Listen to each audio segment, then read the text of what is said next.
বিশ্বজুড়ে মন্দা এবং মার্কিন যুক্তরাষ্ট্রের নতুন শুল্ক আরোপের ফলে তীব্র সংকটের মুখে পড়েছে ভারতের হীরা শিল্প। একসময় জমজমাট থাকা কারখানাগুলোতে এখন শুনশান নীরবতা। এই পরিস্থিতি শুধু ব্যবসায়িক লোকসানই নয়, লক্ষ লক্ষ শ্রমিকের জীবনেও অনিশ্চয়তা এনে দিয়েছে। বিস্তারিত আফ্রিদি হোসাইনের ডেস্ক রিপোর্টে। ভারতের গুজরাট রাজ্যের সুরাট শহর, যা বিশ্বের ৮০% বেশি কাঁচা হীরা কাটা ও পালিশ করার কেন্দ্র হিসেবে পরিচিত। এই শহরের হীরা শিল্প এখন তার ইতিহাসের সবচেয়ে কঠিন সময় পার করছে। বিশ্ববাজারে চাহিদা কমে যাওয়ায় ভারত থেকে হীরা রপ্তানি 2 দশকের মধ্যে সর্বনিম্ন পর্যায়ে পৌঁছেছে।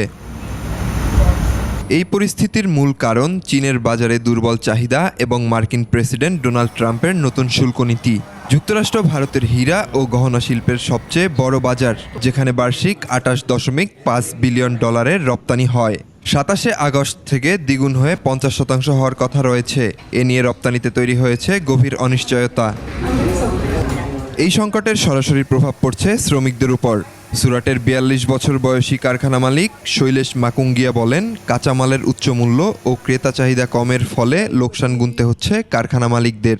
दिवाली के बाद हमारा डायमंड का भाव बिक रहा था 25,000, अभी 18,000 में बिक रहा है डायमंड। कुछ सस्ते में नहीं दे रहे ये लोग रॉ मटेरियल, तो हमको अभी क्या करना है कुछ समझ में नहीं आता है इसका अभी। ডায়মন্ড ওয়ার্কার্স ইউনিয়নের ভাইস প্রেসিডেন্ট ভাবেশ ট্যাঙ্ক বলেন, অর্ডার কমে যাওয়ায় বহু কারখানায় ইতিমধ্যে চাকুরি হারাচ্ছে অনেক শ্রমিক। जॉब वर्क के लिए डायमंड जाता है तो उसकी जॉब लेस होने की संभावना है। मेरा अंदाज़ा ये है कि 1 लाख से ज़्यादा जॉब लेस जो ये टैरिफ लगा। এই পরিস্থিতিতে বড় কোম্পানিগুলো কিছুটা সামাল দেওয়ার চেষ্টা করছে।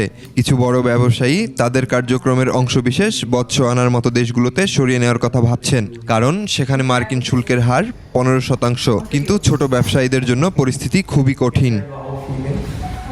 আফ্রিদি হোসাইন, 21 টেলিভিশন।